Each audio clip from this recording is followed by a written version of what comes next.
Have you ever had a trauma in your life? Well, and if someone tries to ruin your reputation, give them your trauma on their own, and they'll have to shut them out for a long time. Anyways, I'm heading over to r/ traumatize and back. That's right, I'm back with some more posts from this subreddit. Because the last time I did that using a lot of layers they have, there are multiple layers to choose from.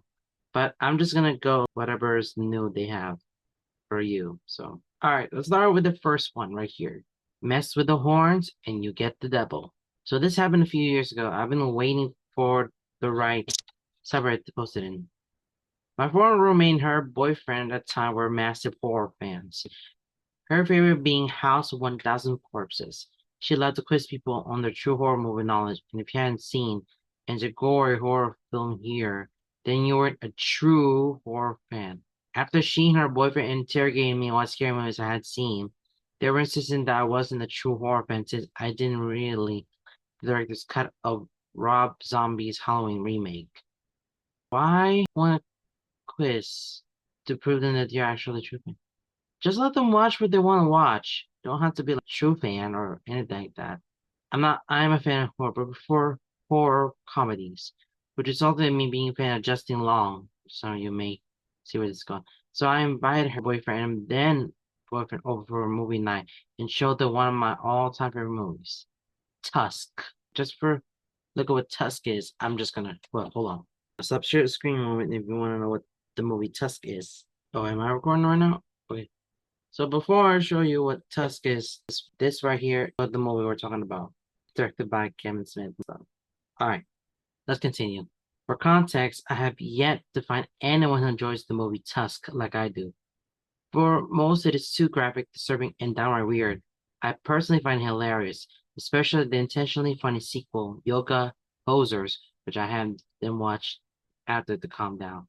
All data were horrified that me, a quiet part-time librarian, absolutely such absurd love such a depraved film. While watching it, our boyfriend had to leave the room at multiple points, and towards the end, my roommate even threw up. This what I'm seeing for those who know. I never watched that movie. Meanwhile, I was snuggled up on the couch, jiggling like a maniac, munching on popcorn, telling them, just wait, it's about to get good. She didn't speak to me for 3 days and then brought up horror movies around me again. And then my boyfriend, now husband, won't rewatch it with me, so slight bit karma came back to bite me. Alright. So then they turned the tables on the horror fan who said I wasn't a true fan of showing movie Tusk. She threw up and never brought up horror movies to me again. See? That's exactly the point. I was like, why would you even want to test out? Why you want to quiz them about the horror movie? Just to prove their point? Well, guess what? They're gonna end up with the movie that you like and they're horrified. Good for you. I gotta look at this in the comments then. I've done the same people with Teeth and Dead Girl. Normally you'll be a bit of a butt for spring something on someone, but the gatekeeping she was doing nullified that. I hate someone who's gatekeeping things. Let's just not. Librarians, we are own rare specimen. I'm a seasoned librarian and love a good bloody violence every now and then, which has surprised some of my friends. Well, you librarians know their taste. Aside from books, of course. All right, let's move on to the next one. Oh, this is a long one. We'll save that one for last. Religious guilt backfired. All right. I was really shy growing up and always the obedient girl that will listen to anyone and never talk back. When I was new to the country, 10 years old, I never talked to anyone, basically just my family and Muslim leaders. One man was closer to my dad, would often come over. He was respected and my family would trust me alone with him. He went from very friendly to touchy at times. Oh, I thought it was normal. One night alone, he took things further. I don't want to get into details, but we ended up alone and he coerced me to do things. Oh gosh. He would bring things like having to listen to elders and not to say anything. Saying Allah would want me to listen, which at the time I was doing anyways. A few days, I'm not sure what courage sprung to me that day, but doing a meeting of adults in the mosque. I asked one of the adults if it was no for activity that man did to me. They were all in shock. And of course he tried it. Let's just say I gave him enough details that they knew couldn't be made up. It was never brought up with cops or anything like that, but in the end. But honestly, I'm so proud that I was strong enough to speak out. You should speaking out from anything. If you're in a situation like that by your alone with some man that you don't know, problem. There's a way dangerous for that. I mean, good for you that you're standing up for yourself and telling no the other adults about what he did to you. Good on you. Everyone's praising you for standing up for yourself. So you stand up for yourself and you did the right thing. Proud of you. All right, next one. This is a very short one. Love it. Want me to smile for you? I'm at work and I'm helping this guy that keeps trying to flirt with me, but in a creepy way. Asking me where I live so he can meet with me later. I'm just ignoring him. Ignoring is not helpful at all. Then he tells me I need to smile. Oof, this one I really hate this. As a guy, I don't claim this person. I don't claim this guy. That just triggers me, so I looked him right in the eye and say, my ex-boyfriend used to tell me I should smile. Right before he would beat the heck out of me. And that would be 1895, cash or credit. He paid, dropped his head, and walked out. Now, don't ever tell a woman to smile or anything. I would never, ever saying that stuff. Because if someone told me to smile like that, that's the same vibe. Because I'm not. This one, that will definitely, and what you did, very horrific. That will horrify him, and that's a really good thing. I heard someone say once, and why do I have to smile for you? And do that tilted head look. The guy literally ran away. That's another tactic, another task to do. Well, another way to do that. Well done. Only way it could be better would be late boyfriend, said with a side smirk. That would be better. No, sure. All right, next one. This is an interesting one. I'm gonna look at it. Hold on. Next one here is called. Oh, hold on. Let me pause my recording before I do anything. All right, next one. Pro tip when dealing with medical diagnostics. To Ed's body horror. I was in a new doctor office trying to restart my diagnosis process to get Ed's diagnosis. I tried and failed to be three separate times because of wait lists and moving cities before I could be accessed. I'm talking years in the same city. Older male doctor, he initially scooped and looked unimpressed when I started asking about the diagnosis process and my symptoms. He really started saying the extremely rare genetic in a condescending tone, good old medical cessism vital. Then I hyperextended my arms and moved my trachea larynx back and forth, and he immediately stopped talking and started the referral process. He then came closer and moved my larynx himself and tried along the same ones, and I bent my neck back as far as it could go, and he literally grimaced. I told him I don't pass the Brighton score, but I have foot papulas and other symptoms. I told him about my injury history, and I told him about my other conditions that are comorbid. He gave me a referral. The hack was there all along.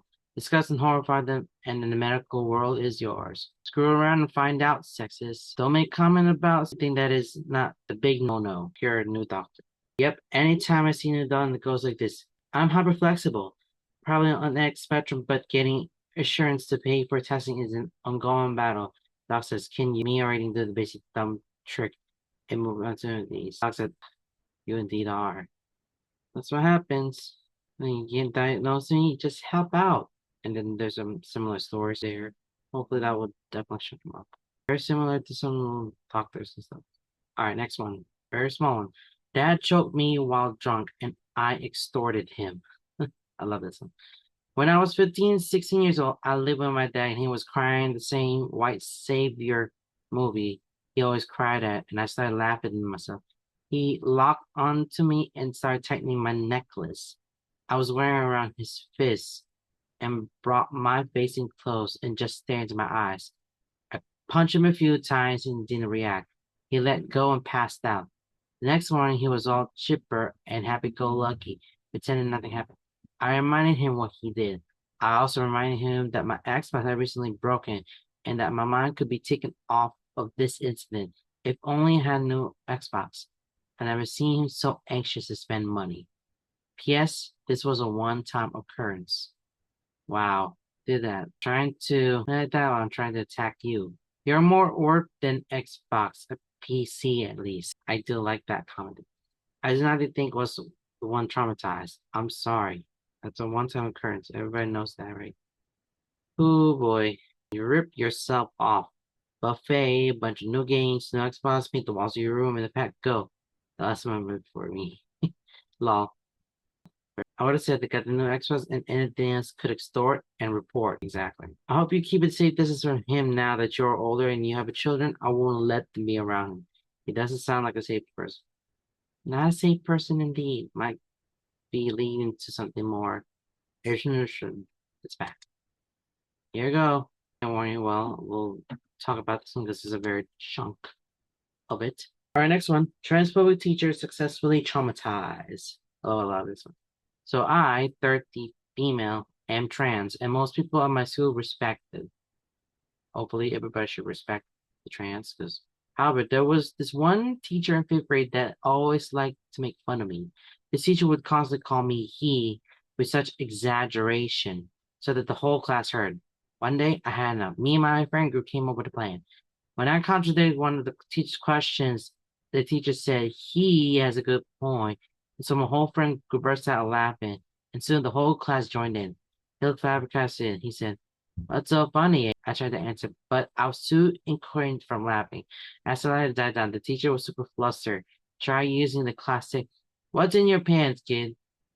All classic trickery for whoever's being transphobic. We expected that. I slowly put on a weird out face and said, "That's pedophilia." And then said, "What? No, it isn't." And I finally blew the final blow. Then why would you need that information if you didn't want to have me? They just call me by sheriff from then on. Good. Say sorry right there. Never misgendered. I love this comment. Bonus says, next time the teacher pulls that tell not at all, preferably not the teacher or the SRO that teacher's name has made inappropriate comments regarding my genitals. You have a class full of witnesses. You'll be doing every student you attend school with favor by getting these people fired. No. I hate someone who is very phobic at some other things. Why would you comment about it? Do not reply. All right. You need to tell your parents that he asked you about your private area. Do not wait for him to try and ask again. Or him will hopefully start paper trail because I'm feeling you are not the only kid he said that to. There will be a lot of trans students out there. He might be saying the same thing to other people. No, should be fired. But then, why would you comment about this one? With this comment right here alone, you're fired. You'll be fired for sure. And this OP is 13. Do you have a problem with that? Thought so. This one, again, this is another one. It's a long one. We'll get to that one. There are several long posts that I wouldn't get through yet, but we'll come back to it. All right, next one. No one will like you if you like multiple genders. It says to a person dating 4 other people. All right, let's see. So, funny story. I once got told at a gay bar by some straight dude who thought I was a woman that no one would want me if I had multiple genders. And my response was, well, my 4 partners would beg to differ. Dude looked like he could die inside as it felt. And then extra info, just a minute, wonder. Currently, I'm in an 8-person poly relationship, but at the time it was only 5. I already posted this to our size LGBT. Also, some gay bars had a massive problem with guys that realized it would be gay too.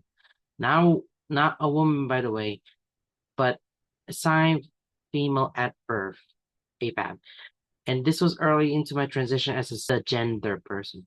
For those of you who don't know, cisgender or Christagender, what it says, is where your gender identity feels cracked or broken between multiple genders. Basically, unlike gender fluid, where it's easy and fluid feeling, it intends changes in your gender identity at random times. So I didn't know that there's a thing called Christagender. Did not know. And you have 8 person. You have a relationship with those 8 people already? Wow, you have plenty of people right now involved around you. That's wow. You have a lot, but in a good way. So, next one. This is the very interesting one here. Robocalling the robocallers. Oh, I love this one. All right. Almost every day I get calls from underwriting department about my loan offer. First, I did the normal thing and ignored them. It got annoying to the point where I pressed 2 to talk to a person, asking Simpson to be removed from their call list. Did this work? Of course not. We wouldn't be here if it had. Next, I tried cursing them out every time they called until they hung up on me. They said they never either. I had to assume they got off on their because they kept calling. Finally, I had enough. Went full Karen and asked to talk to their manager. I got hung up on, but this time I called back a lot. I kept getting connected to the person each time. At first, I did so manually, asking for a manager, asking different questions. Especially, I installed an all read out app on my phone, and I would keep calling until I got to talk to a manager. I probably all doubt them 50 plus times before I got bored. The last person I talked to said they would remove my number, but if I call back, it will get added back to their system. I don't believe them. Expect they're going to call me again. If they do call me again, though, I'm going to set up the auto readout on the other room next to the speaker saying, "Stop calling me, and I'll stop calling you on the loop." And if you're interested in speaking to the underwriting department about a loan offer, I'm okay. I will blur out the numbers so that you won't see it. And offer their loan number is. We'll just have to. We'll blur out those things. We'll blur out this one. No one's gonna see it. I'm gonna have to blur this out. I love this. The comments are really funny here. Find their mailing address and send it up for all. Wow, all the companies that involved with some adults. That's very clever. Find a free tax service. Give them a call without repeatedly. That's another idea. Oh, there's a lot of good ones. Friend of my suggested I do this that kept calling. There's a couple of things here. Lenny Troll, that's a really good one. All done with Here I Go Again with White Snake playing over and over, or Never Gonna Give You Up, or Baby Shark, or Cards for Kids. Oh, I love that. I'm not gonna sing that one. That's really good. It's pretty amazing. You have so many plans. You guys have so many plans how to deal with this robocallers or something like that.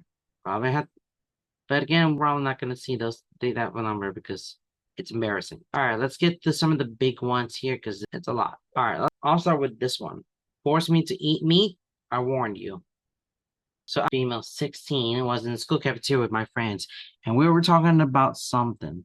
We grab our plates and food. Our schools are rather small, as we don't have options except for the one meal that's served that day, and sat down at the table.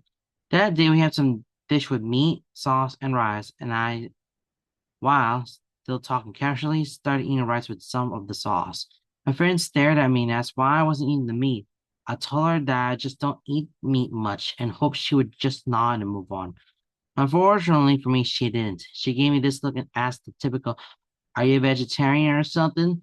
To which I replied, "No, because I'm not."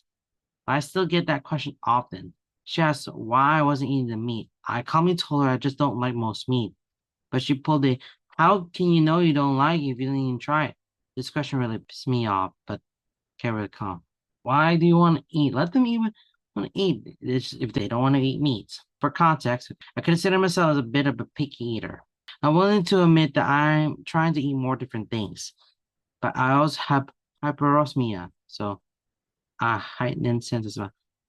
So some foods with strong aroma tend to be repelling to me, and I have autism which makes me dislike certain textures and smells. Now that I'm older, I eat a lot of more things than when I was a child. Used to be really picky. And you have a hyperosmia, so all this food that has like strong smell, you don't like it. So kind of picky, and you still have to deal with this. I calmly told her I just don't want to eat something that already doesn't smell very appealing to me and won't try it out. She didn't take that as an answer though, and she told me that I'd be wasting food in my parents' mind by throwing it just to try because it's good. Again, it's not your business to tell her that. That's when I started slipping. I hate being pushed to do things, and especially when food is involved for a reason. More context. As I mentioned, I was a small picky child. When I was in kindergarten, that applied to the food there too. I never outright refused to eat, but there were foods that I just didn't eat every bite of. One time we were eating something with meat and sauce, and I just did not like it. I ate some, but not much. I wanted to go get my plate with the rest of my food to the lunch lady and put it on my PJs before napping, but my teacher stopped me. I told her I didn't want any more and that I wasn't hungry. She wouldn't have that though and forced me to try and eat. She wouldn't let me go and made me cry. Oh, that's work. This is a trauma that you've dealt with before. Before forcing more of the meat I didn't like into my mouth. At this point, all my friends had gone to the little beds and were listening to a story. I started gagging. She told me to stop being a baby and just force me more. Oh, God, that's very horrific. After a few minutes more of that, she went to the toilet and I used my only chance to get rid of the food. I said I left and ran to the lunch lady. Let's say I got yelled at after that and T was never as nice as before. That's very tragic. It's probably thanks to that to this day. I can't swallow a piece of meat that wasn't processed properly without gagging. I'm fine with meatloaf, sausages, ham, and stuff like that. Even the parts of chicken that aren't directly on the bone, but just beef, pork, and other kinds that were just cubes or slices and cooked, I can barely stand. The smell, the texture, and just it overall make my throat close up and feel sick. That you into some of the meat that you don't even like at all because of the trauma that happened. I told the friend that she doesn't want me to throw up in her plate that I'd rather not. That was still a joke to my tone, but I was serious.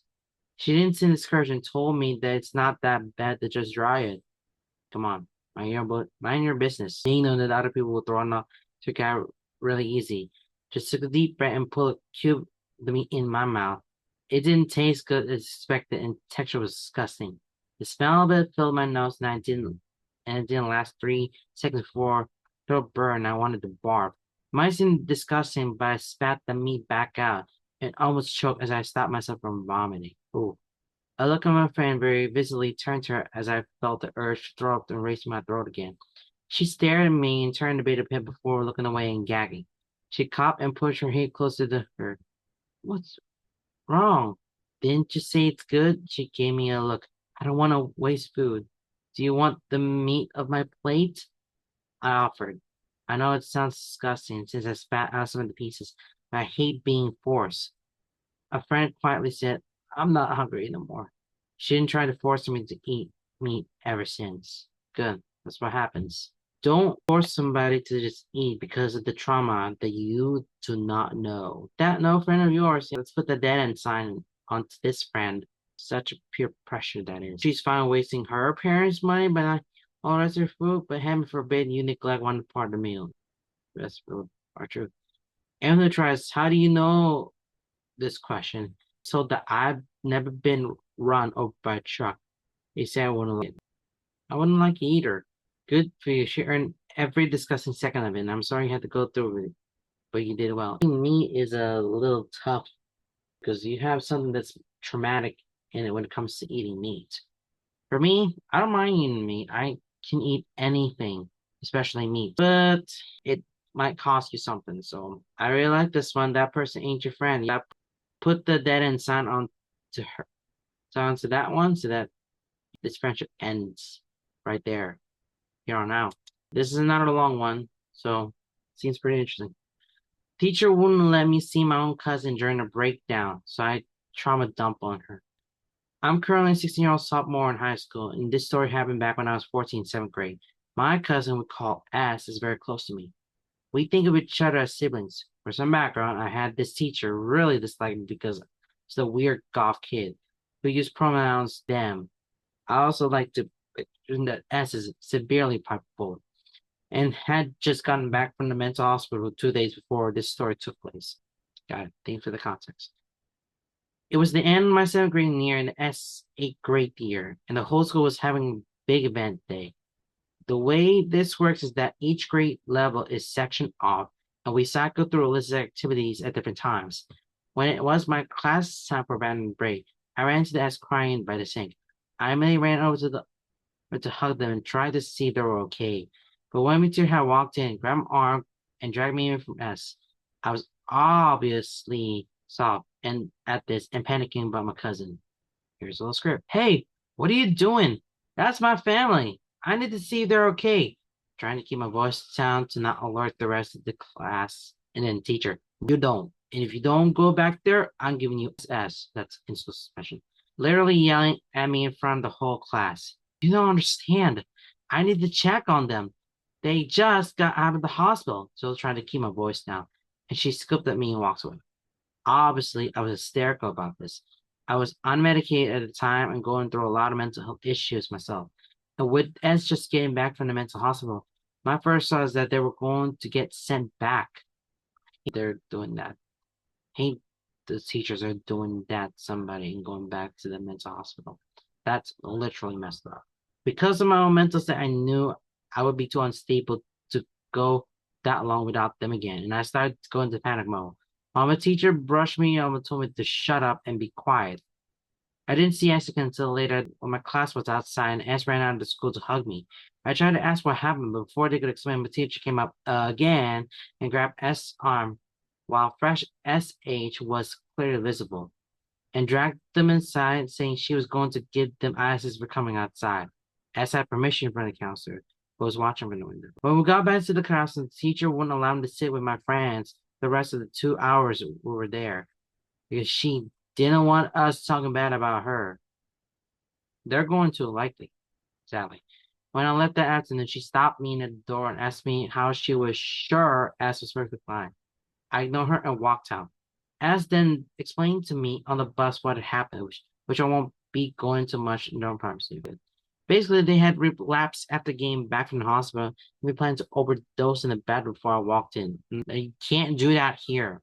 Never. You cannot do that. So when my teacher stopped me again and asked what happened, and the teacher's like, "So, how'd your cousin? Fine, right?" With a smug look and a cocky tone. I looked her straight in the eyes, which wasn't something I did often, with a blank expression said, "No, they were crying about it because they were planning to defend them. They just got out of the men's hospital a few days ago. That's why I was trying to talk to them." I stared at her as the color drained from her face, and the whole room went silent, as she said to ask me in front of everyone. She stared at quickly, "Go sit down," and avoided speaking to me for the rest of the school year. I later found out that she was fond of being racist towards students and cussing at them, as well as stopping students from leaving during emergencies. This is the one messed up teacher that I did not want to be there with to teach when I was in middle school. So this is a teacher it will be the teacher I did not like at all. I understand now that I may have been wrong for this and overreacted proportionally. It's all in the past now, but I can't change how I react. What do you guys think? You took it very seriously, and why are you trying to block them? Why you can't see them? Because it's an emergency situation. No, I hate that one. Both my parents, so it's a comment here. Both my parents are teachers have been since before I was born, so I have a lot of empathy for teachers. And say you'll still be in the right if you took your shoe and threw it at her. That's the point. I'm so glad she got fired. She should not be near children or people in general. They should not be near any of those people, or especially those children. Should not be near me. You see how messed up that is? Love this one here. She asks a question you answer truthfully. She deserves to be humble for being a heartless, tiny authoritarian who clearly enjoys exercising her minute power over youth teenagers. She drank the whole power trip. No, exactly. She sounds like a person on the power trip with little to no empathy. No, I hate that kind of power, and I'm not claiming that power at all.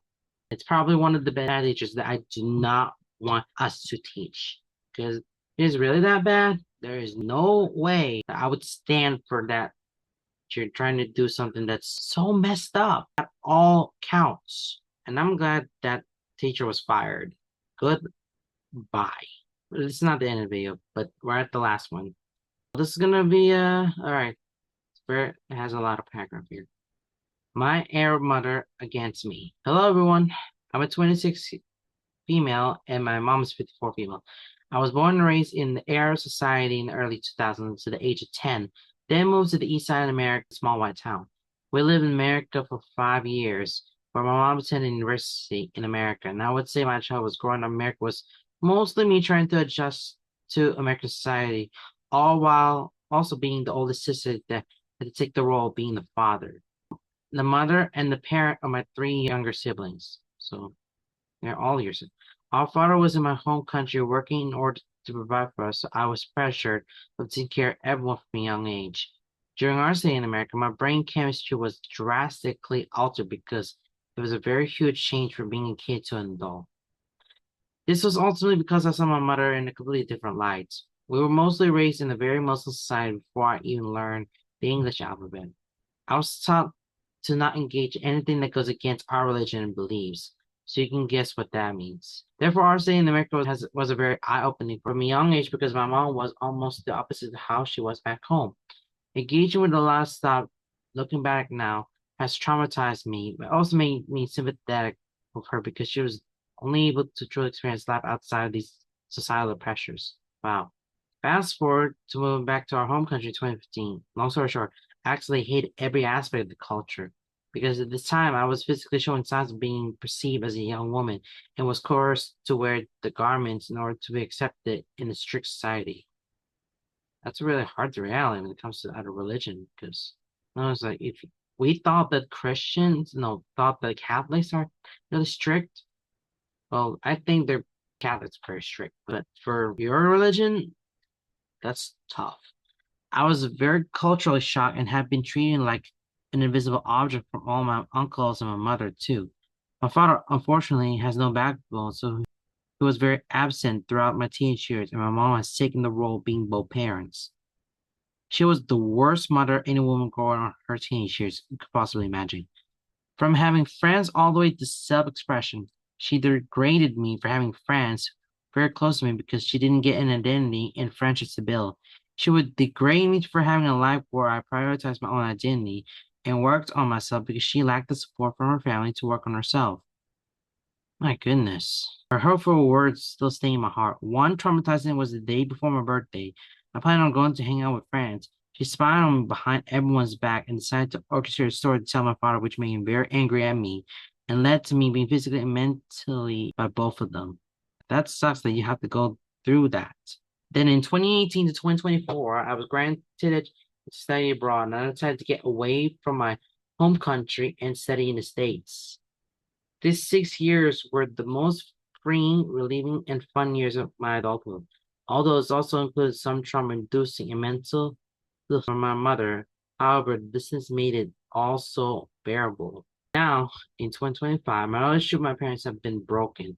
Decided to divorce after almost 30 years together. I strongly believe it was all my mother's decision. That's the story of itself. Now I'm in the care of my mother, living in her place, and I have not been more miserable. The strong urge of just ending this suffering is stronger than anything. She has this behavioral problem where she forces me to spend time with her, although our whole life that I have with her, it's just consistent of us arguing about things that don't get resolved. But somehow she still believes that she's deserving of my time and effort to befriend her and spend her time with her. At this point, after all the things that you've been through, it's time to go no contact. Won't be able to speak to her anymore. Although I'm being vague in this post, but my choice of action is something that I chose to do. I spent my whole life wishing that she would accept me for who I am. But time and time again, she proved to me she wants nothing to do with my real self, but the made up expectation of whom she wants me to be. She always compares her sister to kids to me and belittles me for the way I am. I hate comparisons. It doesn't make me happy, to be honest with you. I hate someone who is just comparing to other, because I don't like myself comparing to my other cousins. It doesn't make me happy at all. It doesn't help me in any way. That's literally what happened to relationship between me and my mother. But we still have some things to work out. This stage, she's always been vocal about how I was a mistake child. And she always praised my brother and told multiple people how about having a boy is much better than having a girl. I understand to give our conversation to her. It makes me sad and angry, but it's not the life I chose to have for myself. I've done a lot of work to heal from her being away from her. Having the thought that she changed once I'm back home. However, I realize she has not changed, but she changed to the worse. That's where no contact happened. She's become more religious, and I believe it is religious psychosis she's experiencing because of the life-altering changes in her life, losing her mother and my father in the same year. I've come to realization if the person truly wants to change their life, wants to become a better person, changing themselves is a willful decision because she cannot change herself. No one could. So I have come to the conclusion that going no contact with her is the best for my life. Does anyone have any advice for this? Well, I would rather not speak because I'd rather go, no, if someone's really acting towards and very disrespectful, that puts them in low contact. But I could put them in low contact because I still love them, but I have to keep them at arm's length because it's really hard. But if you don't want to engage back to some family, that's okay. Just leave it be because you already know who your family is right now at this point. Best interest to go low contact or no contact. That's what I'm saying. Yep, I love this one. Once you cut ties, block her on everything. There's nothing quite amount of guilt to really back in. If she can't constantly, she can't guilt trip you. Good, because if she's done to all the things that you did, it's better for you to just step away because it's the end of it. And if it doesn't change, bye. See you never. Oh, I definitely love this one here. You really should read Daughter Detox by Street, and understanding the book line mother wouldn't be a bad idea. There's not much to give to anything in your power to get free of her and stay free of her. Disappear one night and never look back. Do not make the mistake of trying to reconcile. They realize they're dying.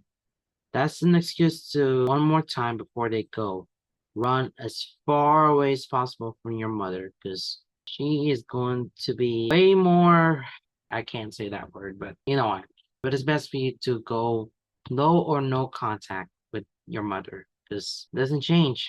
So I think it's the best idea. It's the best for you to go no contact so they realize that they messed up. And you'll have to find yourself a way, sort through all those trauma, and then pull back all the negative energy you have in your body because that trauma is real serious. It never goes away, but you can turn that trauma into something else that it would be more better than you were before. You'll have using that trauma to go through here, you'll make yourself the best version of yourself than you were back then. That's literally exactly my whole advice about this trauma stuff there. I don't know why I'm being so praised about this one. But anyways, that is pretty much it. That's how you traumatize them back by doing something that they're gonna have to deal with.